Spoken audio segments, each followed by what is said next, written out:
¿Qué le responde Adán a Dios? La mujer que me diste por compañera, ella me dio. ¿Sabe lo que está haciendo este sinvergüenza de Adán? Está levantando el dedo contra Dios y le está diciendo: tú, Dios, tienes la culpa. ¿Para qué me pusiste esta ayuda idónea? ¿Para qué me pusiste esta mujer? La mujer que me diste, ella me dio. Entonces, le está endosando la culpa y la responsabilidad a Dios de que Dios tuvo la culpa de que él haya pecado porque le puso esa compañera al lado de él. ¿Y qué hace la mujer? ¿A quién le echa la culpa? A la serpiente. La serpiente me engañó, yo comí, tomé y comí. Eso es muy propio del ser humano, de echarle la culpa a todos los demás y él es el único que está bien. Querido hermano en el Señor, no sea así usted. Nosotros somos hijos de Dios, somos cristianos y tenemos que hacer un justo juicio, una justa evaluación de nosotros mismos. ¿Ya? Hay gente que es muy buena para colar ¿cómo se dice? El mosquito y se tragan el camello. Hay gente que es mandada a hacer para ver la mota, la paja en el ojo ajeno y no echa de ver la viga que está en su propio ojo. A todo el mundo le encuentran defectos. El pastor no es de mi talla, el pastor es muy joven, el pastor es muy flaco, el pastor tiene poca experiencia, el pastor no cumple mis expectativas, es que yo...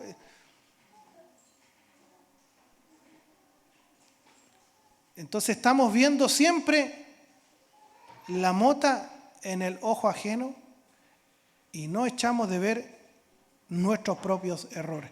Entonces, Dios le dice: ¿acaso dónde estás, Adán? Y Dios le pregunta: ¿dónde estás tú?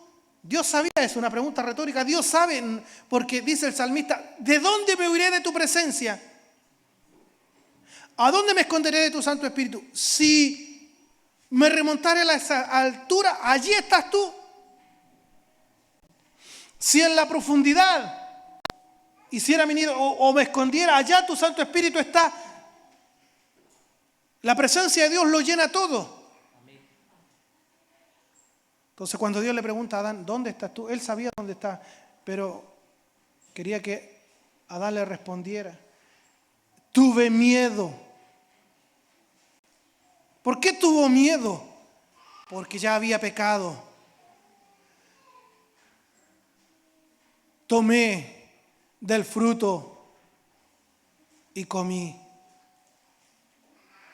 Y me escondí porque tuve miedo.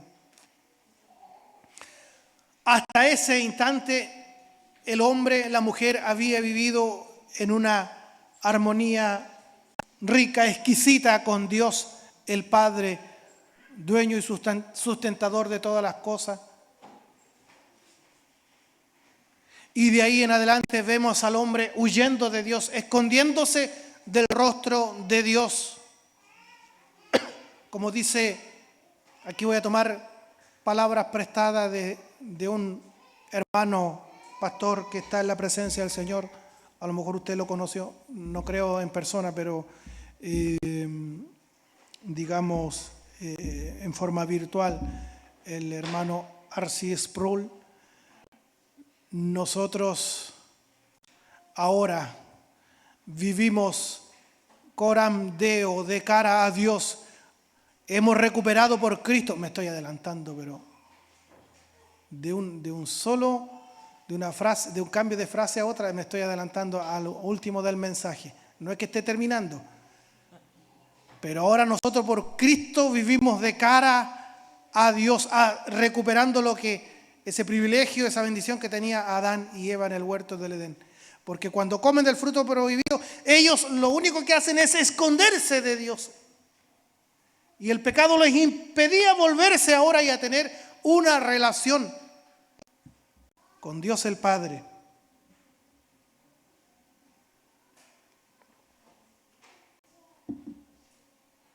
De ahí en adelante el hombre ha vivido a espaldas de Dios, ocultándose del rostro de Dios. Y el hombre en esa condición pecaminosa no puede tener relación ni comunión con Dios. Por eso que los profetas dijeron, como por ejemplo Isaías: ¡ay de mí que soy hombre de labios inmundos y habito en medio de un pueblo que tiene labios inmundos! Porque no es hasta que el hombre y la mujer eche de ver la santidad de Dios y en ese preciso instante se va a dar cuenta quién Él es. Un pobre gusano, miserable y pecador. Si nosotros no tenemos una clara visión, revelación de quién es Dios, especialmente en su atributo de la santidad, que no hay ningún ser humano que pueda vivir de cara a Dios, un Dios justo. ¿En qué pensamos cuando pensamos en la santidad de Dios? Tenemos la tendencia de pensar de que es apartado, ¿cierto? Y es verdad, pero más que eso, es mucho más profunda la palabra santo o santidad. Quiere decir que Dios es trascendente. Él es el único. Fuera de Él no hay otro Dios. De ahí para abajo todos somos criaturas.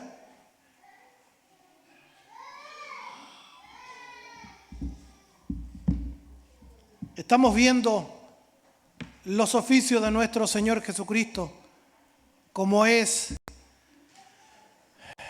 el oficio de profeta, como conversábamos el domingo pasado, el oficio de sacerdote, que veremos hoy raudamente, y el oficio de rey.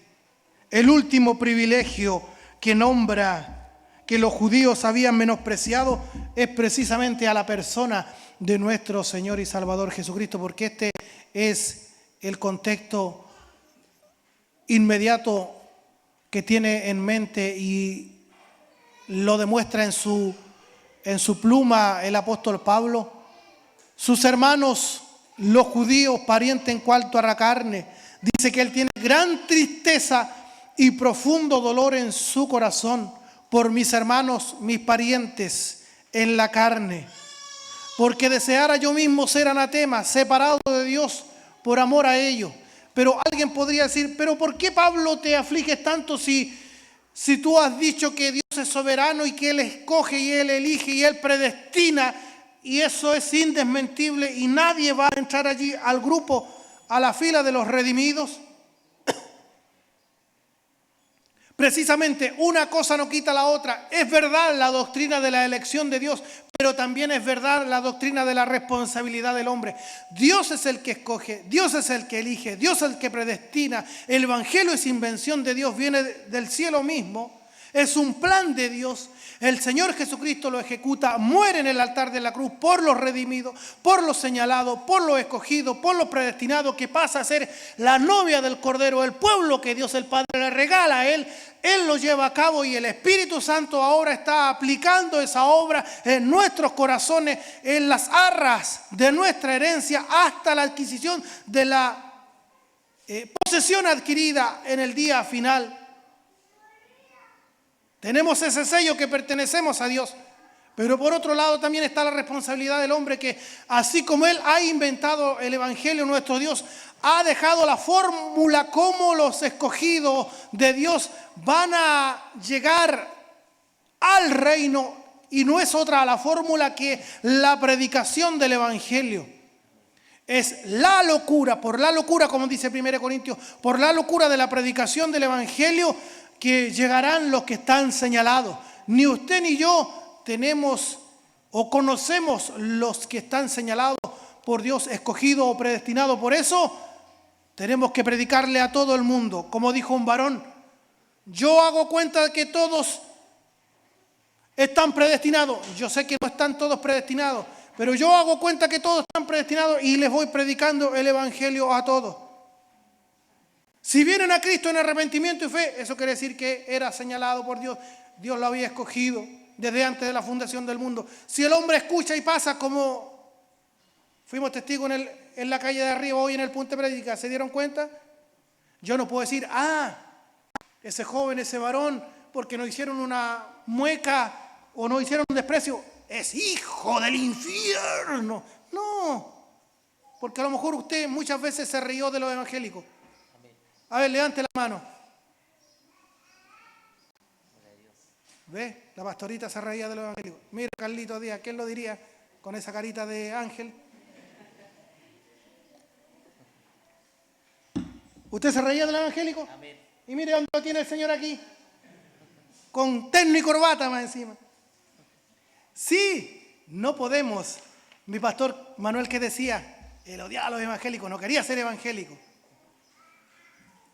Y se cumple la palabra del Señor que no es del que quiere ni del que corre, sino de quien Dios tiene misericordia. Amén. Por eso, querido hermano en el Señor, a medida que más entendemos, comprendemos el Evangelio, uy, una gratitud inmensa, aunque el Señor no me diera la F-150, la Ariat, ya.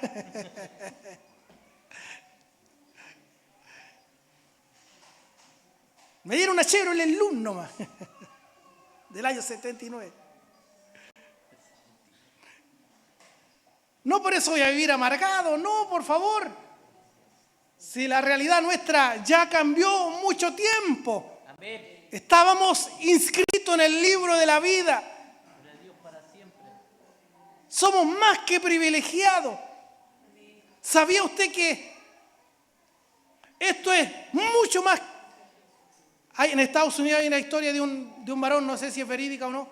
No sé cuántas veces se ha sacado la lotería, más de 10 veces, alguien sabrá esa historia. Pero esto, querido hermano y hermana, es mucho más que sacarse el loto 10 veces. Mire esa guagua como llora, tocada por el Señor. Otra más, gloria a Dios.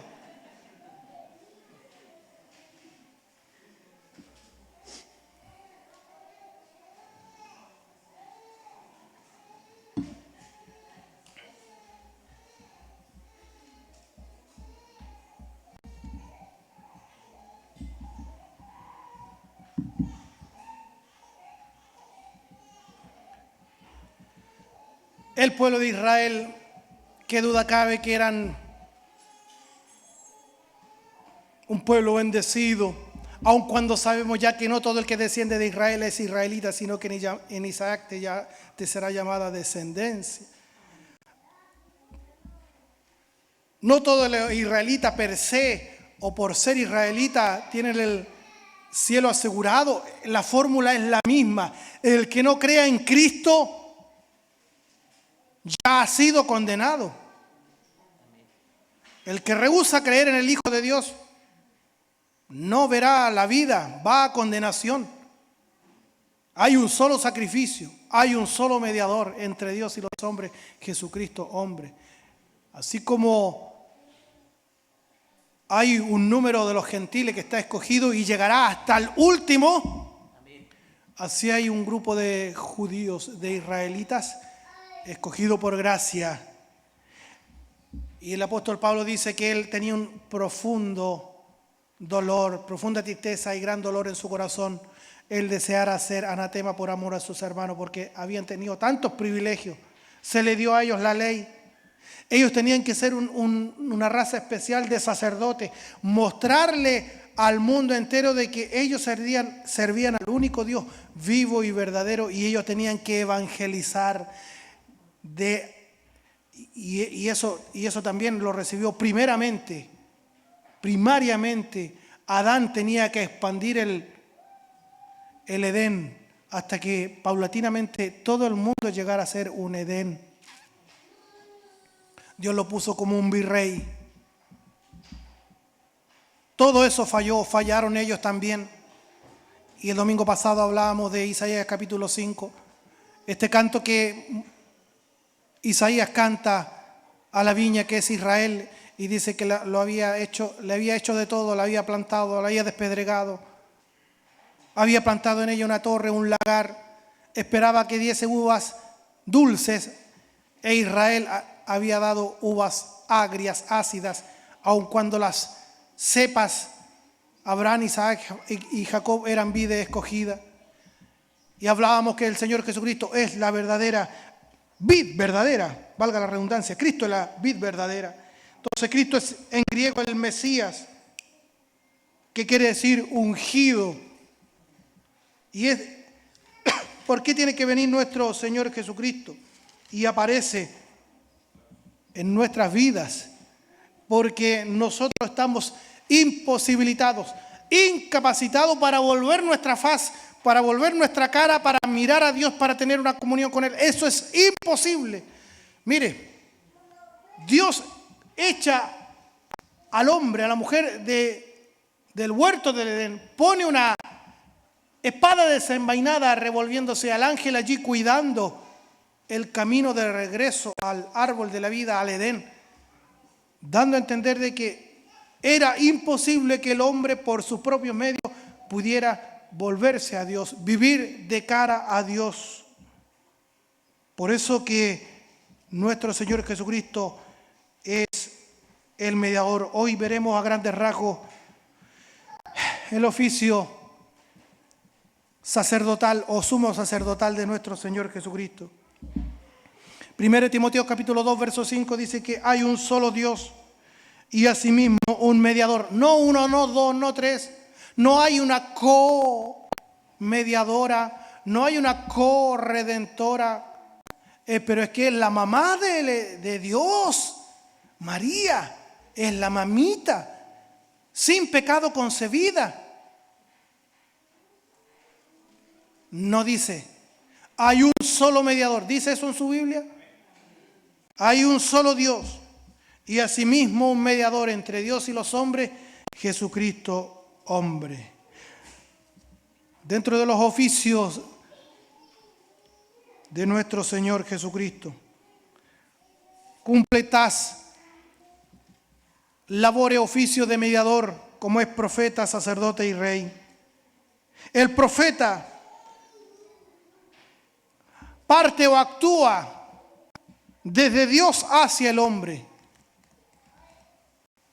El profeta está representando a Dios y le trae un mensaje al pueblo de Israel. Por eso todos los profetas decían, Jehová dice así, : paraos en los caminos, preguntar por las sendas antiguas, cuál sea el buen camino, andad por él. ¿Quién dijo eso? Jeremías. Así decían los profetas. Ellos traían un mensaje de parte de Dios y tenían que comunicárselo al pueblo. Eran los representantes de Dios. Era una especie de mediador. Dios no se iba a comunicar con ellos directamente, sino que había una separación. Se da cuenta de que si Dios quería comunicar algo, no se lo decía en sus camas personalmente a los perlas, sino que tenía a sus profetas y ellos tenían que escuchar a sus profetas porque Dios solamente hablaba por sus profetas y ellos decían, Dios dice esto.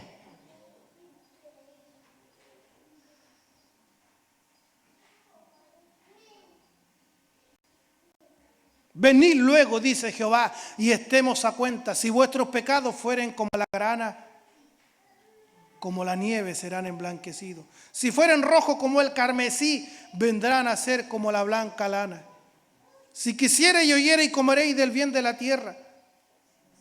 Si no quisierais y fuerais rebelde, seréis consumidos a espada, porque la boca de Jehová lo ha dicho. ¿Quién dijo eso? Isaías capítulo 1. Pero ahora el sacerdote estaba, como dice el hermano Sproul, R.C. Sproul, el sacerdote está de espalda a la asamblea, a la congregación, y está de cara a Dios. Adán y Eva le esconden la cara a Dios por su pecado, se esconden. Ocultan su rostro porque entiende que son gente pecadora, como dice Isaías, siendo hombre de labios inmundos y habitando en medio de un pueblo que tiene labios inmundos, mis ojos han visto al Santo. Dice, yo me voy a caer muerto en cualquier momento porque vi a Dios. Ahora vemos al sacerdote representando al pueblo con Dios. Es a través del oficio sacerdotal. Permitía al pueblo pecador que se pudiera mantener en una relación con Dios. El hombre, desde el Edén, después de su caída, es un ser corrupto, inclinado al mal, con el deseo de transgredir la voluntad de Dios. Es un ser pecador. El hombre no es pecador porque peca, sino que peca porque es un ser pecador. Aunque esto parezca un trabalengua y no parezca que tenga mucho sentido, pero esa es la verdad. El hombre no es pecador porque peca. ¿Se acuerda cuando yo le decía? ¿El perro ladra para demostrar que es perro? ¿El perro ladra para demostrar que es perro o el perro ladra porque es perro? Es mucho más profundo que eso. Lo mismo pasa con el pecador. El pecador no es pecador porque peca, sino que peca porque es un ser pecador. Eso es lo que le nace. Eso es de su esencia. Por eso que los que postulan que la salvación se pierde y sacan textos de contexto como este, el perro vuelve al vómito y la puerca vuelve a revolcarse en el cielo. Dicen, ¿ve que la salvación se pierde? Un momentito. El puerco vuelve a revolcarse en el cielo. Siempre fue puerco. Nunca cambió su naturaleza. Y el perro vuelve al vómito, vuelve a lo que es su esencia. Nunca cambió su naturaleza. El que es hecho nueva criatura, todas las cosas cambian. De ahí en adelante todas las cosas son hechas nuevas. Jeremías 17 dice que engañoso, verso 9, es el corazón, más que todas las cosas, y perverso. ¿Quién lo conocerá? Esa es la condición miserable del hombre.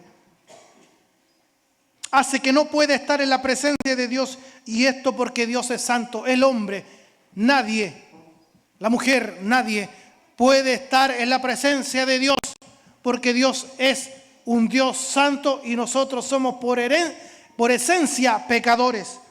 Es por eso que vemos en la Sagrada Escritura que hubieron hombres que al entender que estaban en la presencia de Dios, se llenaron de terror y declaraban que estaban sentenciados a morir porque eran conscientes de su estado pecaminoso. Isaías 6:5, ya lo mencioné, cuando dice, ay de mí que soy muerto, que soy un hombre de labios inmundos.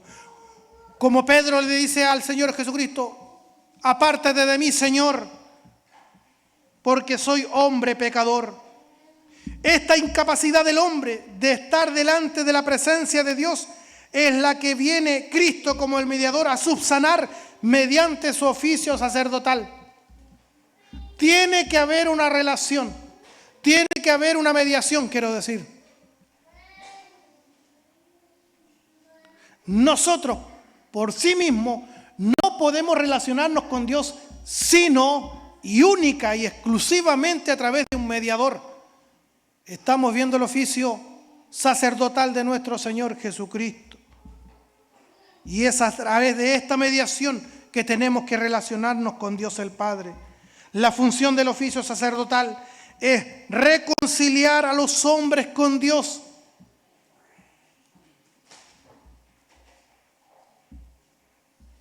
Cristo logra eso, reconciliarnos con Dios, que el pueblo pecador pueda habitar delante de la presencia de Dios.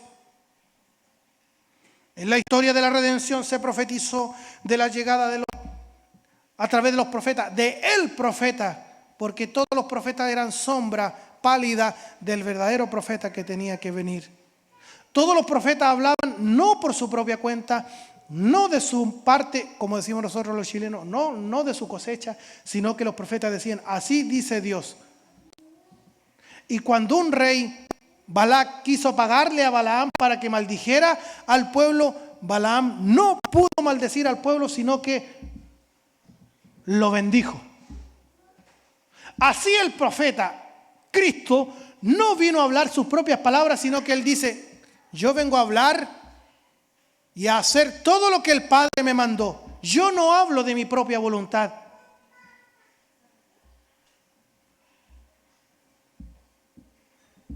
En la historia de la redención se profetizó de la llegada del profeta, pero así también en la historia de la redención se viene profetizando de la llegada de este sumo sacerdote.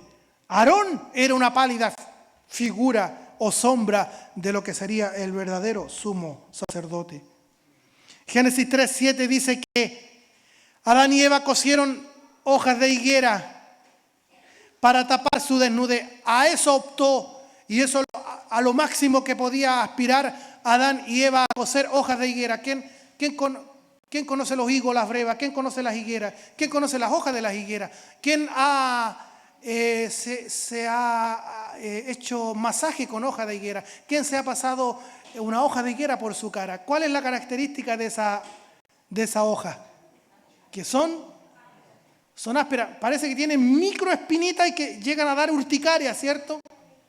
Entonces, a eso optó Adán y Eva. Se cosieron delantales y se taparon. Cosieron hojas de higuera. Pero en el mismo Génesis 3, verso 21, dice que Dios sacrifica las primeras víctimas, los primeros animales, y les saca la piel y los viste. Allí estamos ya viendo en ciernes la manifestación de la gracia de Dios, que es algo externo, algo ajeno que Dios nos tiene que proveer. Un puritano llamado Víctor Hamilton habla de la cobertura de higueras versus la cobertura de túnicas de pieles. Dice, la hoja de higuera es un intento por cubrirse a sí mismo, como cuando nos llenamos de excusas delante de Dios. Si Él nos conoce, estamos desnudos delante de la presencia de Dios. ¿Por qué mejor no tomar el ejemplo del publicano que vino al templo y decía, se da cuenta de que no hay que venir con una oración rebuscada aquí? Me da la impresión que hay algunos hermanos que no vienen los días martes a orar para que no le digan, ahora le toca orar a usted, venga a orar, venga para acá para adelante, venga a orar. No, por favor. No hay que venir con oraciones rebuscadas. ¿Qué decía el publicano? Sé propicio a mi pecador. Y el Señor estaba mirando su corazón. El otro, el fariseo, oraba de pie y oraba consigo mismo y le tiró todo el currículum, todo lo que hacía a Dios. Dice que ese se fue tal cual a su casa. Pero en cambio el publicano se fue justificado. Dios al soberbio lo mira de lejos. Al humilde, al que vacía el saco, al que viene a contarle la verdad a Dios y decirle, mire, este soy yo. Esta soy yo. Sin embargo, me dice su palabra que es un Dios que escucha el clamor del pecador a través de Cristo, y vengo a refugiarme en esa gracia. El Señor es poderoso para en esta noche perdonarle todos sus pecados. La hoja de higuera es el intento por cubrirse a sí mismo. No busquemos hojas de higuera nosotros en esta noche. No vengamos a cubrirnos con nuestros argumentos, con nuestras excusas. ¿Sabe que los hermanos que están enojados con el Señor, enojados con la iglesia, están llenos de excusas en sus casas? Están tapados con hojas de higuera, pero nada de eso sirve. Ellos están conscientes de que esos argumentos que tienen, nada les servirá a la hora de estar en la presencia de Dios. Sin embargo, la cobertura de túnicas de pieles es aceptar la cobertura de otro una piel que no era de ellos. Sacrificó Dios a esos animales, manifestación de la gracia de Dios, y le hizo vestidos. Esa cobertura de otro, que es Cristo, vino a nosotros y estamos aquí por la gracia, por los méritos de nuestro Señor Jesucristo. Desde ese punto de vista, usted y yo no somos distintos, somos iguales. La hoja de higuera es algo hecho por el hombre. La cobertura de túnicas, por supuesto, es hecho por Dios. Adán y Eva necesitaban una salvación que viene de afuera. Dios debe hacer por ellos lo que ellos no podían hacer. El pueblo de Dios, desde su inicio, fueron recibiendo revelación que uno debía morir en sustitución por el otro para poder estar en la presencia de Dios. No vamos a recorrer toda la historia de la redención, por supuesto, es eso por causa de tiempo. Nada más que eso. Pero si partimos desde desde Abel y Caín, ya Abel viene con una ofrenda de sacrificio, lo mejor del ganado. Ya tenían la conciencia, seguro que sus padres le habían traspasado ese conocimiento. Dios no mira con agrado a Caín primero y después a su ofrenda, porque dice la Escritura que Caín era del maligno. Dios miraba su corazón. Sin embargo, Abel fue acepto por su ofrenda porque allí estaba acercándose a Dios a través de un sacrificio. Y eso es lo que le tenía que quedar claro desde sus orígenes, que para poder acercarse a Dios tenía que haber un mediador, tenía que haber una víctima. Si quiere, me acompaña a Génesis capítulo 22, versos 13 y 14.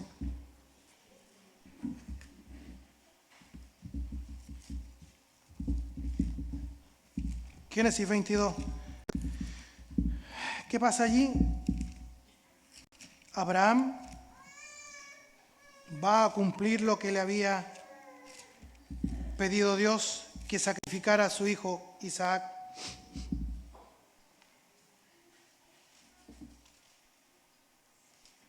Génesis 22 del 13. Entonces alzó Abraham sus ojos y miró, y he aquí a sus espaldas un carnero trabado en un zarzal por sus cuernos. Y fue Abraham y tomó el carnero y lo ofreció en holocausto en lugar de su hijo. ¿Se da cuenta? En lugar de su hijo. Hay una sustitución, hay un sustituto. Verso 14, y llamó a Abraham el nombre de aquel lugar, Jehová proveerá. No cometa el error, por favor, de banalizar esta frase, Jehová proveerá. Oiga, ¿le costó llegar a fin de mes? Jehová proveerá. O sea, yo sé que Dios provee, es verdad. Venimos de gente sencilla. Ahora usted es rico, ahora usted es rica. ¿Ya? Pero venimos, nuestros padres, el origen de la iglesia evangélica chilena es de mucha pobreza. Donde yo fui testigo de mujeres como mi madre que tenían que orar de rodillas frente al tubo de gas para que pudiera salir gas, para poder cocinar. Hombres como mi pastor iba para allá donde estaba la represa antes. ¿Se acuerdan de la represa, hermana? Cuando iba con la canasta a hacer picnic para allá a la represa, hermana. ¿Se acuerdan o no? Y nos tirábamos los piqueros y salíamos para arriba y la cabeza con lama, verde el agua. Después dijeron que la represa estaba dando sarna. Oh. ¿Se acuerdan de la represa? ¿Se acuerda usted o no? Usted es santiaguino. Mi pastor iba a orar para allá y él contaba orando ahí en medio de los árboles, en medio de la zarzamora, que metido ahí orando, pidiendo el sustento. Y decían, oye, el pastor, ¿por qué deja que la pastora haga bollo? Y esos niños inspiran lástima vendiendo bollo todos los días, y nosotros todos los días vender bollo a 10 pesos, bollo a 10 pesos. Y mi pastor pierna arriba. No estaba pierna arriba orando, para que pudiera tirar para arriba esta iglesia, para que pudiera fructificar, y orando allí nuestro amado pastor, y miraba así para entre medio de las ramas ahí, y sacaba un rollito y sacaba billetes. Yo no creo que alguien anduvo por ahí y guardó plata. Yo creo que Dios le proveía. Eso es verdad. Yo sé que Dios provee, pero no podemos banalizar o hacer tan liviana esta frase que dice Abraham: Jehová proveerá. No lo llevemos solamente a la parte material, que sí, es verdad, Dios provee. Dios le ha dado alimento cuando usted no ha tenido, cuando no ha tenido trabajo. Dios le ha dado alimento, le ha dado dinero. Dios le ha dado salud para usted, para sus hijos. Es verdad, pero cuando Abraham dice Jehová proveerá, está hablando de lo máximo de esa frase. Está hablando de que Dios, el ofendido mismo, va a proveer el sustituto, que no es otro que el Cordero de Dios que quita el pecado del mundo, como dice Juan el Bautista. El mismo Dios provee, porque no había otra forma, lo más preciado para él, su Hijo amado, en el cual tiene complacencia. Jehová se proveerá, como dice el verso 14, y llamó a Abraham el nombre de aquel lugar: Jehová proveerá. Por tanto se dice hoy: en el monte de Jehová será provisto. Porque el hijo Isaac le decía: aquí está la leña, papá, aquí está el pedernal, aquí está el cuchillo, ¿y dónde está la víctima? No sabía que él era la potencial víctima. Y Abraham le decía: Jehová se proveerá de cordero, hijo mío.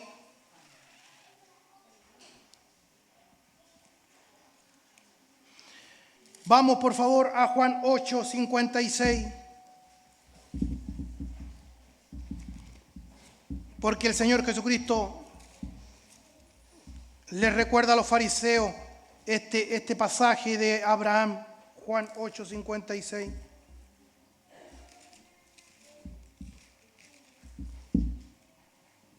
Dice: Abraham vuestro padre se gozó Abraham vuestro padre se gozó de que había de ver mi día, y lo vio y se gozó. Cuando Abraham vio el día de Cristo, lo vio y se gozó. Precisamente cuando iba a degollar a su hijo Isaac, y Dios le habla de los cielos: Abraham, Abraham, detén tu mano. Y lo hace mirar a su espalda. Y de la nada aparece, Dios pone allí enredado en un zarzal el carnero. Y Abraham entiende de que Dios había provisto ese carnero para bajar del altar, bajar de la condenación a su hijo y subir al altar de la condenación, del sacrificio, de la ira de Dios, a ese cordero sustituto. Vio por la fe en ese cordero, en ese carnero, vio a Cristo, como lo ha visto usted, como lo he visto yo. Por eso que vio Abraham el día de Cristo y se gozó. Jehová proveerá, y ciertamente Jehová proveyó. Dios, junto con la ley, desde el sistema, con la ley, también dio el sistema sacrificial al pueblo de Israel para que pudiesen caminar en la presencia de Dios. Vamos por favor a Hebreos capítulo 5. Y aquí en Hebreos vamos a estar un par de minutos y vamos viendo, porque en realidad la carta a los Hebreos habla latamente, extensamente acerca del oficio sumo sacerdotal de Cristo. No vamos a estar en cada verso, pero vamos a atender los más importantes. Hebreos capítulo 5, verso 1. Aquí están las características del oficio sacerdotal. Dije Hebreos 5, verso 1. Porque todo sumo sacerdote tomado de entre los hombres es constituido a favor de los hombres en cuanto a Dios se refiere. ¿Ve? En cuanto a Dios se refiere, para tener una relación con Él, todo sumo sacerdote es tomado de entre los hombres y está constituido a favor de los hombres para que medie a favor de ellos. El sumo sacerdote entraba al lugar santísimo y derramaba su sangre, el cordero, la sangre del cordero quiero decir, en el propiciatorio. Hablemos un poquitito de eso. Dios le ordena a Moisés que constituya como sumo sacerdote a su hermano Aarón, sus hijos como sacerdotes, y le instituye el sistema sacrificial. Cómo tenían que acercarse a Dios, cómo tenían que ser los ritos, de qué manera, en qué forma, la cantidad, cuáles eran las vestimentas de los sacerdotes, hasta el más mínimo detalle. Usted sabe que todos los días se hacía sacrificio, pero en el lugar santísimo estaba reservado para el sumo sacerdote para que una vez al año entrara allí y ofreciera sacrificio.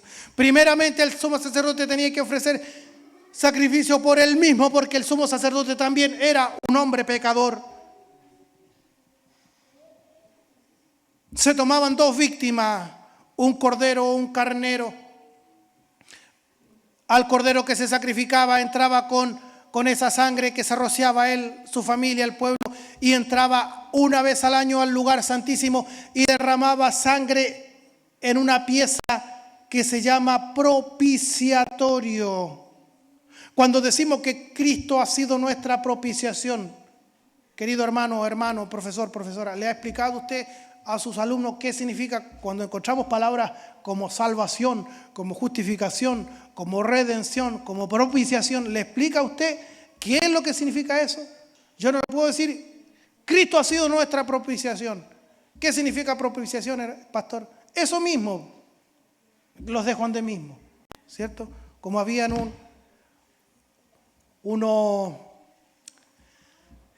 los hijos de un pastor eran chicos, y nosotros, como los que hemos sido criados en la casa del Señor, aprendemos palabras que son propias que se manejan acá dentro de la iglesia nomás.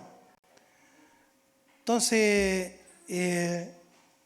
estos hijos de pastores jugaban con amigos, vecinos que eran hijos de mundanos, y los hijos de los pastores, los hijos del pastor le decían a sus amigos que eran maldadosos, le decían, oye, incircunciso, ven. Oye, incircunciso. Entonces, los hijos del pastor sabían ese vocablo, qué significa incircunciso. Pero los hijos del vecino no sabían, hasta que un día le preguntaron, oye, ¿por qué nos dice tanto incircunciso? ¿Qué significa incircunciso? Y ahí dejó al hijo del pastor, le dijo, ¿y qué significa incircunciso? Le dijo, vos mismo, pues, le dijo. Entonces yo no le puedo decir a usted que no voy a lograr mucho efecto en usted en esta predicación al decirle que el sumo sacerdote entraba, sacrificaba al cordero, rociaba él, su familia, su esposa, sus hijos, porque los sacerdotes se casaban, tenían hijos, ¿cierto? Los sacerdotes que están allá en la iglesia de Roma con el celibato y eso quiero decirle que ellos formalmente, bíblicamente, ellos no son sacerdotes, ellos es una mixtura, es un engaño, ¿ya? En ese caso usted y yo, hermanos, somos sacerdotes, lo vamos a ver al final.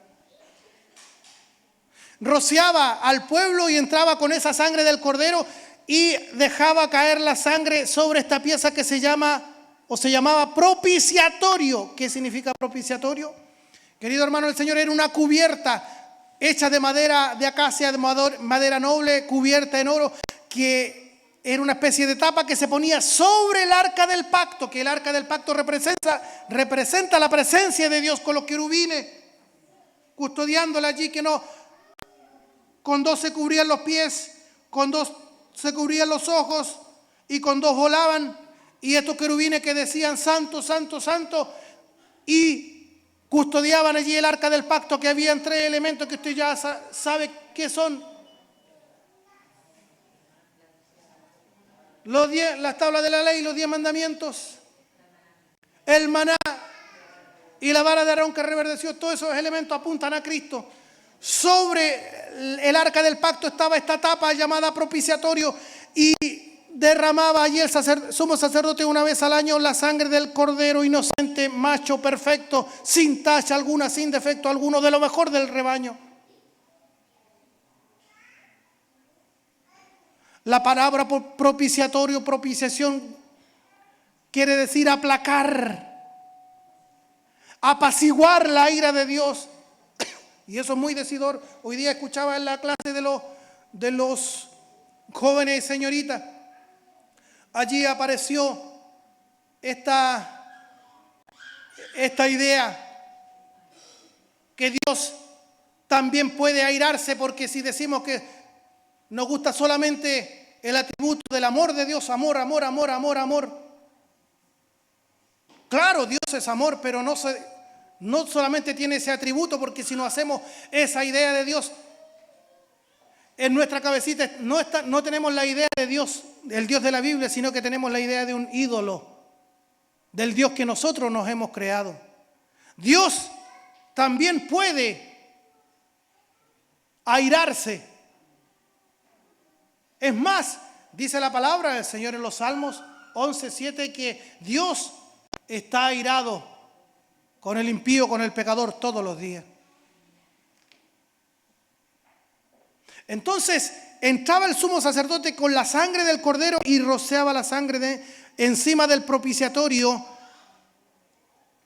que quiere decir apaciguar, calmar la ira de Dios, dándonos a entender de que la sangre preciosa de nuestro Señor Jesucristo, derramada en el altar de la cruz, apacigua la ira, calma la ira de Dios hacia su persona y mi persona. Esa es la labor de la función del sumo sacerdote, que en la persona de nuestro Señor Jesucristo se funden las dos operaciones. Es a su vez sumo sacerdote y él también es la víctima. El sumo sacerdote entraba al lugar santísimo y derramaba sangre del cordero sobre el propiciatorio, porque era la única forma que Dios mandaba para que su ira se aplacara. Por eso, cuando llegamos a Romanos capítulo 5, pudimos respirar nosotros, porque antes de eso Dios estaba airado con usted y estaba airado conmigo. ¿Está de acuerdo con eso? ¿Qué dice Romanos capítulo 5? Justificados pues por la fe, tenemos paz para con Dios. Paz para con Dios. Ya no estamos en enemistad. Ya no está airado con nosotros Dios, sino que a través de Cristo somos justificados. Y el efecto inmediato es tener paz para con Dios por medio de nuestro Señor Jesucristo, por quien también tenemos entrada por la fe a esta gracia en la cual estamos firmes y nos gloriamos en la esperanza de la gloria de Dios. Verso 9. Pues mucho más, estando ya justificados en su sangre, por él seremos salvos de la ira. Porque si siendo enemigos fuimos reconciliados con Dios por la muerte de su Hijo, mucho más estando reconciliados seremos salvos por su vida. ¿Está reconciliado usted con Dios? Si usted es hijo de Dios, esta palabra créala. No camine por sentir, no camine por tincada. Hoy día fui a la iglesia y no sentí las caricias del Señor. No sentí al Señor. Hermano, esto no se trata de sentir. Si usted viene a la iglesia para sentir a Dios, técnicamente, bíblicamente eso está mal. ¿Por qué? Porque se supone que usted es templo del Espíritu Santo y Dios tiene que habitar en usted. Más rato apagaremos las luces y Dios tiene que habitar en usted, tiene que andar en todo momento y lugar. No solamente adoramos aquí, no solamente ofrecemos ofrenda a Dios aquí, adoramos, glorificamos a Dios aquí, sino que como alguien ha dicho, y le encuentro mucha razón, nosotros verdaderamente estamos adorando a Dios cuando volvemos a nuestro círculo familiar, en nuestra intimidad. Allí estamos demostrando nuestra vida cristiana. Acá nos podemos engañar, nos podemos poner una bonita tenida, una bonita corbata, yo lo puedo ver con Biblia, Ignario, usted, entre comillas, hasta por ahí nomás me puede engañar, pero cuando volvemos a nuestra realidad, cuando se saca la corbata y usted vuelve a su vida familiar, es allí donde demostramos nuestra verdadera adoración. Dice la palabra del Señor en el Romanos 5 que ahora ya no somos enemigos y estamos reconciliados con nuestro Dios Padre. Después tomaba este otro animal. El sumo sacerdote ponía las manos sobre la cabeza de este animal, oraba y simbólicamente le traspasaba todos los pecados del pueblo. Ese no era sacrificado, sino que el sumo sacerdote ponía las manos en la cabeza, oraba, simbólicamente le traspasaba todos los pecados del pueblo y el sumo sacerdote sacaba ese animal, ese carnero, fuera de Jerusalén, para que anduviera allá en el desierto errante y muriera allá. Por eso que Cristo tuvo que padecer fuera de Jerusalén, por eso que Cristo tuvo que padecer fuera, allá en el monte Calvario, fuera de la ciudad de Jerusalén, dando a entender simbólicamente, no simbólicamente, el carnero simbólicamente recibía los pecados, era separado del pueblo y llevado a un lugar desierto, fuera de la congregación. Pero Cristo no simbólicamente, sino que así, vívidamente, realmente, Él cargó nuestros pecados. ¿Dónde hemos leído antes eso? Antiguo Testamento. El príncipe de los profetas, así llamado Isaías. Vamos al capítulo de oro, Isaías 53.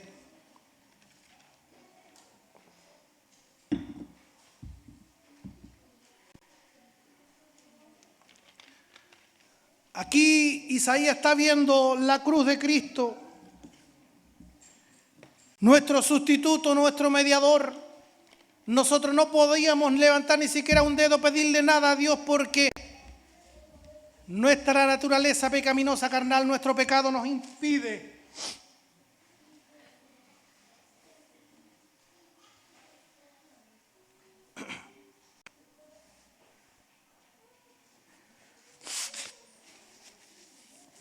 Isaías 53.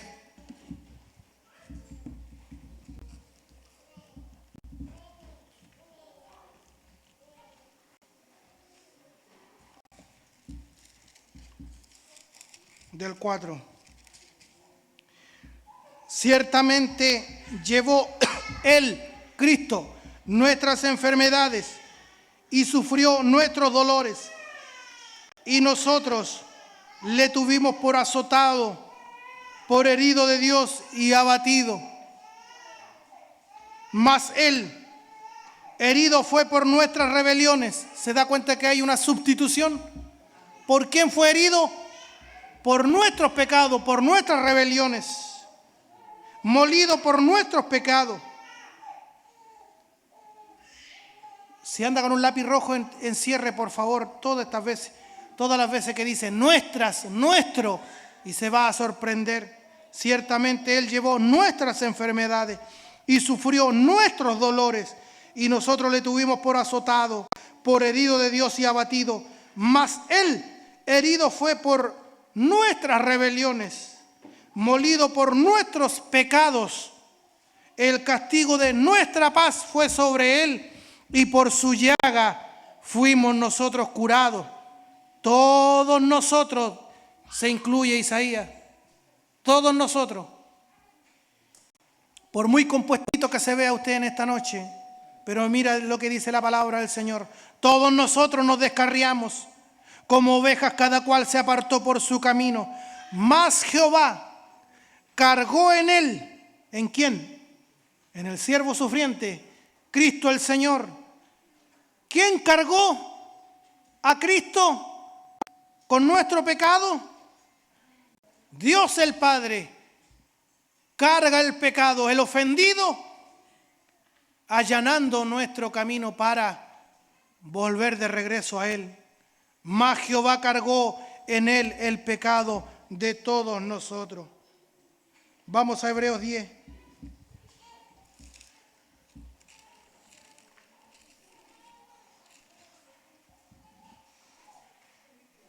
Mucha referencia. Que no le puedo hablar de alguna revista. Si usted es un cristiano bíblico, se deleitará que recorramos la Biblia y comprobando de que verdaderamente Cristo es nuestro sumo sacerdote. ¿Qué dice Hebreos 10? Porque la ley, teniendo la sombra de los bienes venideros, una sombra, no la sustancia misma, teniendo la sombra de los bienes venideros, no la imagen misma de las cosas,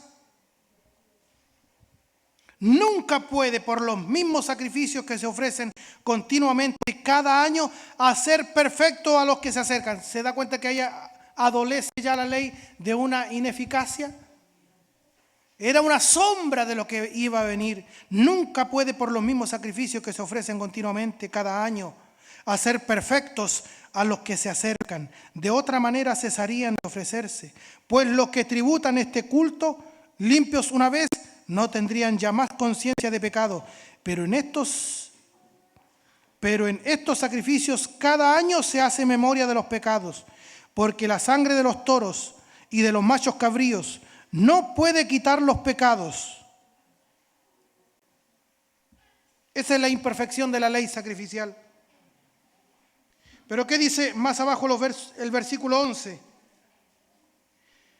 Y ciertamente todo sacerdote está día tras día ministrando y ofreciendo muchas veces los mismos sacrificios que nunca pueden quitar los pecados. Hasta ahí no hay solución. Era sombra y figura de lo que vendría. Pero Cristo, dice el verso 12, habiendo ofrecido una vez para siempre un solo sacrificio por los pecados, se ha sentado a la diestra de Dios. El sumo sacerdote tenía estrictamente prohibido, y revise usted los elementos y los muebles en el templo, especialmente en el lugar santísimo. Habían mesas, habían lavatorio, habían copas, habían cucharones, habían garfios, habían tenazas, había un sinnúmero de elementos, utensilios, pero nunca usted va a encontrar una silla, porque el sumo sacerdote tenía que entrar, ofrecer el sacrificio al lugar santísimo y tenía que purificarse, tenía que consagrarse. Abría una vez al año el lugar santísimo, entraba por la puerta, cerraba. ¿Qué pasa si el sacerdote no se había consagrado? Caía muerto allí mismo. ¿Cómo entraba otro a sacarlo? Porque el que se atrevía a abrir la puerta y entrar caía muerto. Y el otro caía muerto. Entonces, ¿qué solución había? El sumo sacerdote entraba con una soga, con unas campanillas, y mientras los de afuera escuchaban la campanilla, eso quiere decir que estaba vivo. Dejaban de escuchar la campanilla, algo pasó. Dios lo mató, porque Dios no puede relacionarse con el pecador. ¿Se da cuenta la maravilla, el milagro que hizo Cristo por nosotros? Amén. Que ahora usted puede entrar tranquilamente al lugar santísimo y tener comunión con Dios, pero a través de este mediador, el sumo sacerdote y la víctima. ¿Qué pasaba si el sumo sacerdote que había muerto no escuchaba más la campanilla? De afuera tenían que empezar a tirar la soga y arrastrar el cadáver hasta que lo traían a la puerta y lo sacaban. No había una silla allí, porque eso daba a entender de que los sacrificios eran continuamente, porque la sangre de los toros y de los machos cabríos no pueden quitar el pecado. Pero mire lo que dice aquí el verso 12. Pero Cristo, habiendo ofrecido una vez para siempre un solo sacrificio por los pecados, se ha sentado a la diestra de Dios. Este sumo sacerdote, que a la vez es víctima del Cordero de Dios, que quita el pecado del mundo, hace el sacrificio, limpia nuestros pecados con una ofrenda, con un sacrificio, una sola vez y para siempre. Y esa obra es perfecta. Terminada la labor, se sienta a la diestra de Dios el Padre. De ahí en adelante esperando hasta que sus enemigos sean puestos por estrados de sus pies. Porque con una sola ofrenda hizo perfecto para siempre a los santificados. Mire este verso 14. Yo podría decirle o hacerle una pregunta. ¿Se considera perfecto usted, hermano?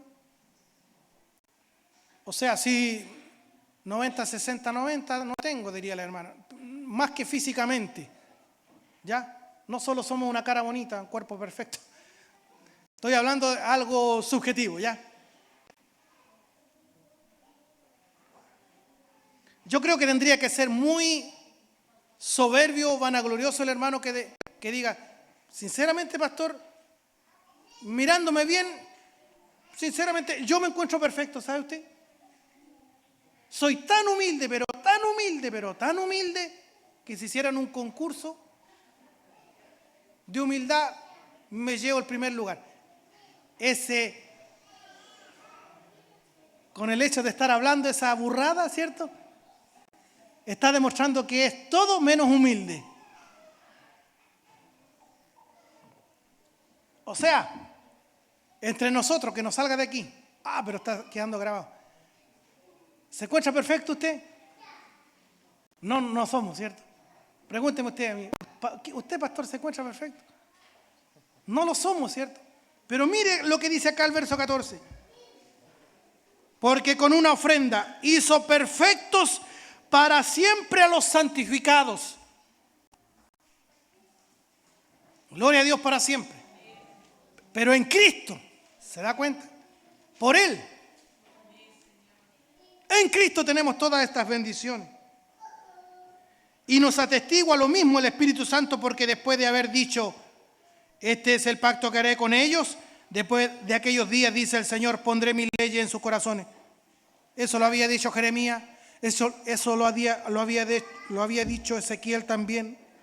Pondré, es algo de Dios, como dicen los teólogos, monergista, que es una acción exclusiva de Dios. Yo pondré, dice Dios, mis leyes en sus corazones y en sus mentes las escribiré. Y añade, y nunca más me acordaré de sus pecados y transgresiones. Y el verso 18 dice, pues donde hay remisión de estos, no hay más ofrenda por el pecado. Allí está la perfección del sacrificio de nuestro Señor Jesucristo. Con una sola ofrenda hizo perfecto para siempre a los santificados. Cristo es el perfecto sacerdote y también el perfecto sacrificio. Y les cuento algo. Ahora sí podemos estar en la presencia de Dios. Y ahora vivimos corandeo de cara a Dios. Lo que no pudo hacer Adán y Eva, se esconden de Dios, hacen sus propios delantales. Dios nos ha vestido ahora a nosotros, no con pieles de animales, sino que nos ha revestido de Cristo el Señor. Y con esa sola ofrenda nos ha hecho perfectos para siempre a los santificados. Y por Cristo ahora podemos vivir en la presencia de Dios. Eso es la vida piadosa, vivir de cara a Dios. Como hablábamos un tiempo atrás, de la vida piadosa. La perfección de la obra sacerdotal de Cristo se ve en lo que ocurrió en el momento mismo de la cruz. ¿Qué pasa cuando Cristo es crucificado y expira y entrega su espíritu al Padre y muere? Dice que el velo del templo se rasgó de arriba abajo. Eso está en Mateo 27, 51. No voy allá.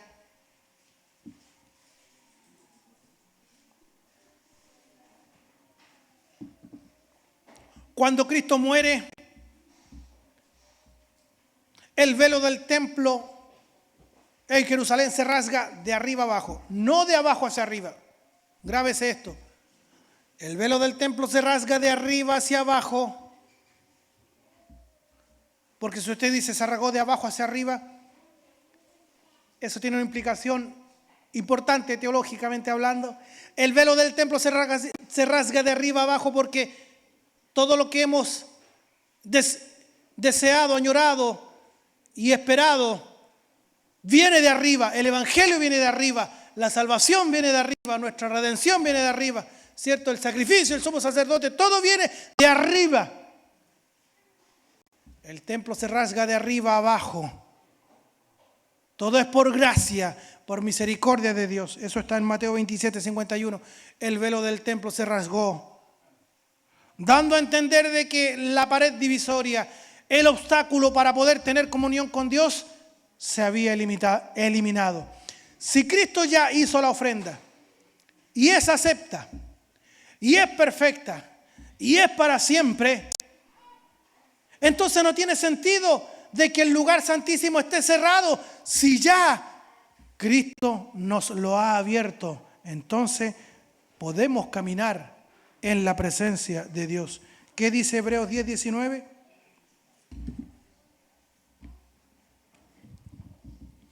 Así que, hermanos, teniendo libertad para entrar en el lugar santísimo por la sangre de Jesucristo.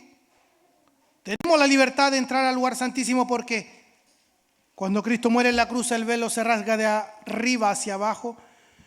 Por eso el autor sagrado nos dice aquí en Hebreos 10, 19, así que, hermanos, teniendo libertad para entrar en el lugar santísimo por la sangre de Jesucristo,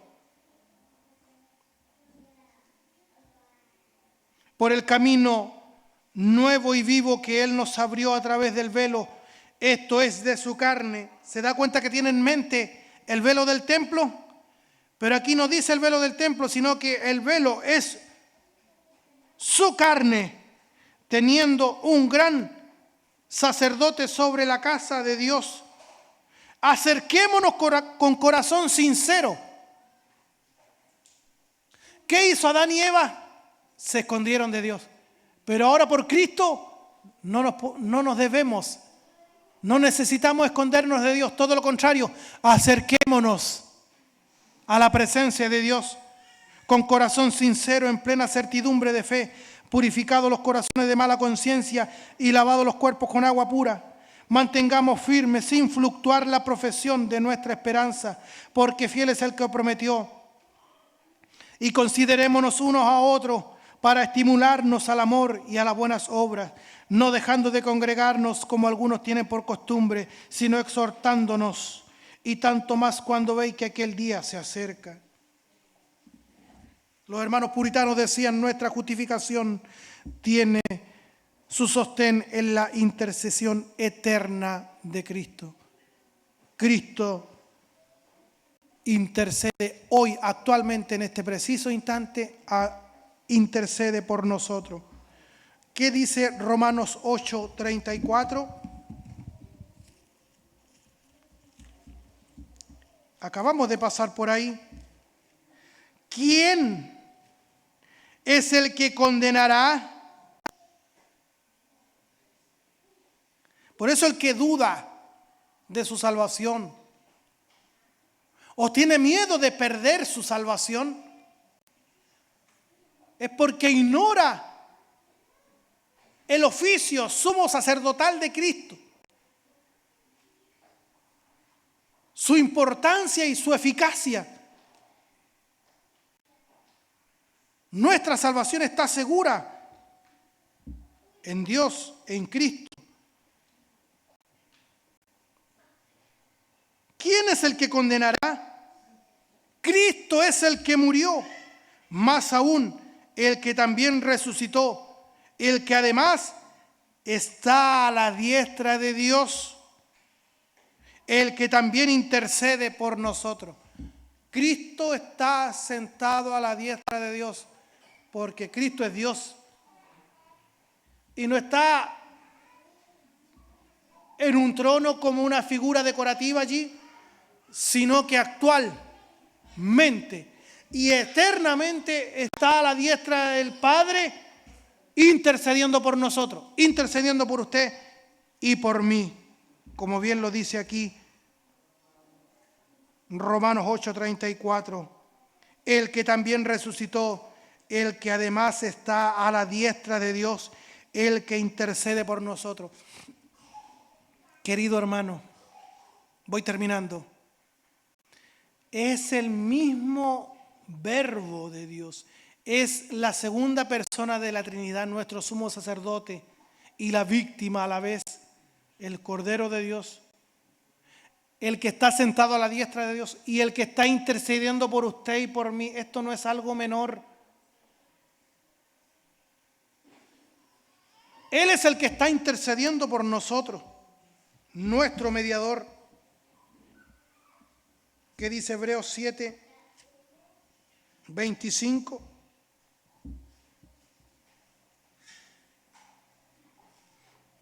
Pasó el sacerdocio arónico y vino el sacerdocio según el orden de Melquisedec. Un mejor sacerdocio, porque el sacerdocio de Aarón era sombra del verdadero sacerdocio que vendría en la persona de Cristo el Señor.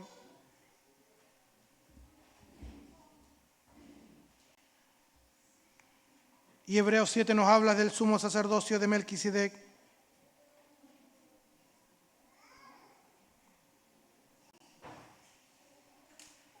Verso 11.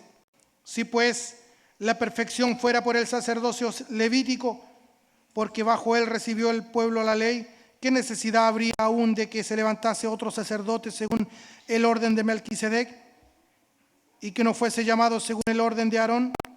Porque cambiado el sacerdocio, necesario es que haya también cambio de ley. Y aquel de quien se dice esto es de otra tribu, de la tribu de la cual nadie sirvió al altar, porque manifiesto es que nuestro Señor vino de la tribu de Judá, de la cual nada habló Moisés tocante al sacerdocio. Y esto es aún más manifiesto, si a semejanza de Melquisedec se levanta un sacerdote distinto, no constituido conforme a la ley del mandamiento acerca de la descendencia, sino según el poder de la única, sino según el poder de una vida indestructible, pues se da testimonio de él: tú eres sacerdote para siempre. Hebreos 7:17. Cristo es sacerdote para siempre, según el orden de Melquisedec. Queda pues abrogado el mandamiento anterior a causa de la debilidad e ineficacia, pues nada perfeccionó la ley, y de la introducción de una mejor esperanza por la cual nos acercamos a Dios.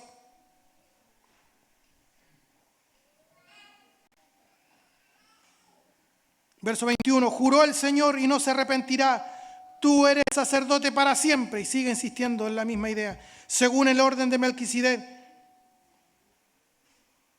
Y aquí entramos lo más medular, lo más importante. Verso 22, por tanto, Jesús es hecho fiador de un mejor pacto.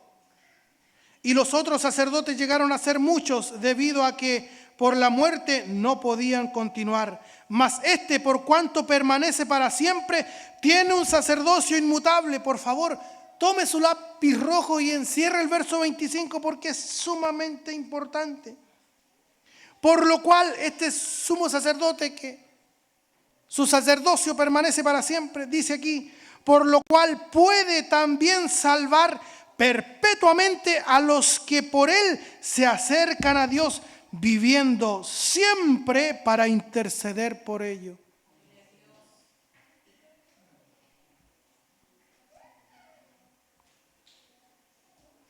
Por lo cual puede, si quiere también puede, él puede salvar perpetuamente. Por eso mi salvación es segura. Su salvación es segura, hermano. Porque él puede salvarnos perpetuamente. ¿Qué significa perpetuo? Para siempre. por lo cual Él puede también salvar perpetuamente a los que por Él se acercan a Dios. ¿Cómo nos acercamos a Dios? Nos acercamos a través de un mediador, a través de Él, de Cristo el Señor. Él nos puede salvar perpetuamente, viviendo siempre para interceder por nosotros. En este preciso instante, Él intercede por nosotros. Bendito sumo sacerdote. ¿Cuál es el consejo? Acerquémonos pues confiadamente al trono de la gracia para encontrar respuesta para el oportuno socorro. Al estar unidos a Jesucristo por su Santo Espíritu, estamos unidos en sus oficios. Dice 1 Pedro 2:9 que nosotros somos nación santa, real sacerdocio, pueblo adquirido por Dios, para que anunciemos las virtudes de aquel que nos llamó de las tinieblas a su luz admirable. Dice Apocalipsis 1:6 que Dios nos ha hecho a nosotros reyes y sacerdotes. Ahora usted y yo estamos unidos a Cristo en sus oficios. También tenemos el privilegio de estar en la presencia de Dios. Cuando usted y yo oramos, mire, no es algo místico esto, no es meditación trascendental, no es que llegamos al nirvana y como los quimbanda danzamos y nos mareamos y entramos en un trance. No, es a través de la fe, por los méritos de Cristo, porque Él actualmente está intercediendo por nosotros y intercederá para siempre por nosotros. Tenemos el privilegio cuando oramos. Atención, cuando oramos no estamos orando como el fariseo con nosotros mismos. Estamos entrando directamente al mismo lugar santísimo. Tenemos el privilegio de estar en la presencia de Dios, en el lugar santísimo, cuando oramos por la obra de nuestro Señor y Salvador Jesucristo. ¿Qué le parece? Vamos allí, a la misma presencia de Dios, nuestro Padre, al lugar santísimo, por el camino vivo y nuevo que nos ha abierto Cristo el Señor. ¿Y cuál es el consejo? Acérquese usted es hijo de Dios, acérquese a Dios siempre por Cristo el Señor. Y en último lugar, y termino, también podemos presentar nuestra vida como ofrenda delante de Dios. Podemos orar en la presencia de Dios y también debemos presentar nuestras vidas como una ofrenda que agrade a Dios.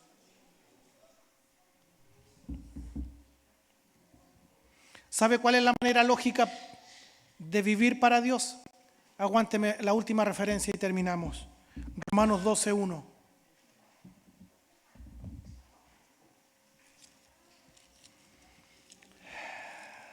Romanos 12:1. Esta es la forma lógica de un cristiano, de una nueva criatura. Esta es la forma lógica para vivir.